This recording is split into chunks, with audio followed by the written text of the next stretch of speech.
Jika suatu malam, di tengah laut yang tenang, kamu mendengar suara ibumu memanggil namamu dari arah ombak, jangan jawab, jangan menoleh, dan apapun yang terjadi, jangan mendekat.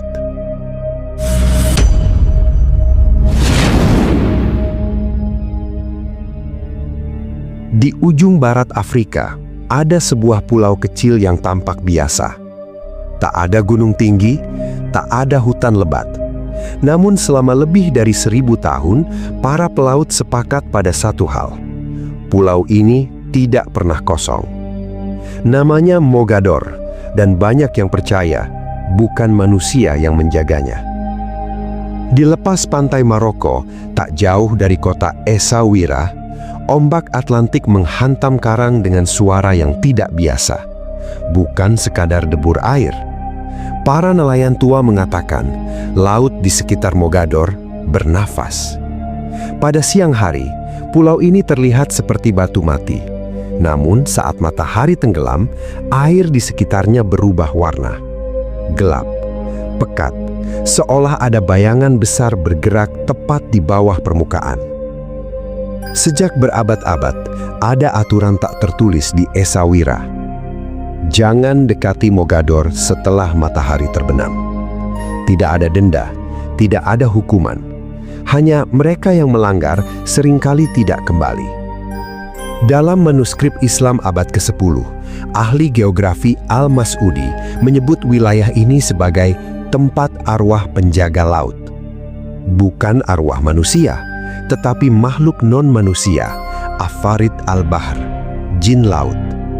Pelaut Muslim melaporkan kejadian aneh saat melewati Mogador. Tali layar putus seperti digunting. Langkah kaki terdengar di dek kapal kosong. Dan suara manusia meminta tolong dari permukaan laut. Al-Idrisi bahkan menulis bahwa pada malam tertentu, air di sekitar pulau terlihat seperti kain hitam yang bergerak. Bukan ombak, bukan bayangan awan. Sesuatu sedang berpindah tempat. Dalam literatur Islam klasik, Afarit bukan jin biasa. Mereka kuat, cerdas, dan mampu meniru manusia dengan sempurna. Al-Qazwini menulis bahwa jin laut muncul di malam tanpa bulan. Tubuh mereka hitam seperti bayangan. Mereka berjalan di atas air dan memanggil pelaut dengan suara orang yang mereka cintai. Ibnu Arabi bahkan memperingatkan, beberapa makhluk air mampu mempengaruhi pikiran manusia. Mereka tidak membunuh secara langsung. Mereka membuatmu panik, membuatmu melangkah sendiri ke laut. Dan ketika kapal ditemukan kembali, tak ada darah, tak ada kerusakan. Awaknya hilang begitu saja. Jauh sebelum Islam, bangsa Fenisia sudah lebih dulu menghuni Mogador. Mereka adalah pelaut ulung, dan mereka takut pada sesuatu di laut ini. Arkeolog menemukan patung manusia kecil yang sengaja dilempar ke laut. Persembahan untuk sesuatu yang tak terlihat. Romawi kemudian menggunakan Mogador sebagai penjara rahasia. Dalam catatan Latin kuno, penjaga menulis tentang Nocturne Umbrae, bayangan malam yang bergerak di pantai.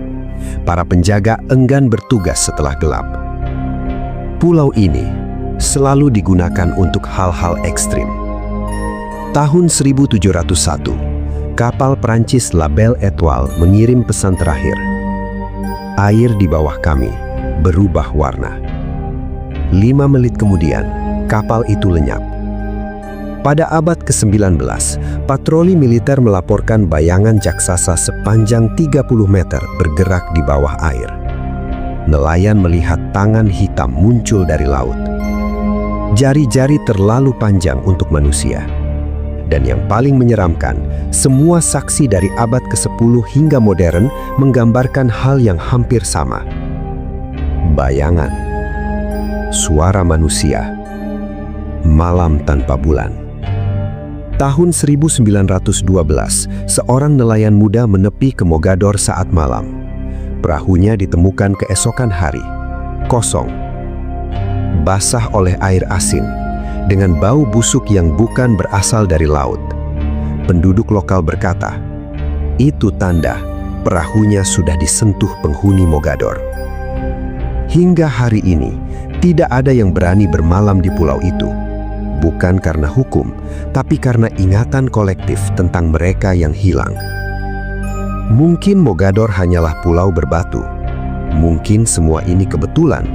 Atau mungkin legenda bukan cerita. Legenda adalah laporan yang bertahan terlalu lama untuk diabaikan. Dan jika suatu hari kamu berada di Laut Atlantik, melihat bayangan di bawah air, dan mendengar suara memanggil namamu, ingat satu hal, laut tidak selalu kosong, dan Mogador mungkin sedang mendengarkan.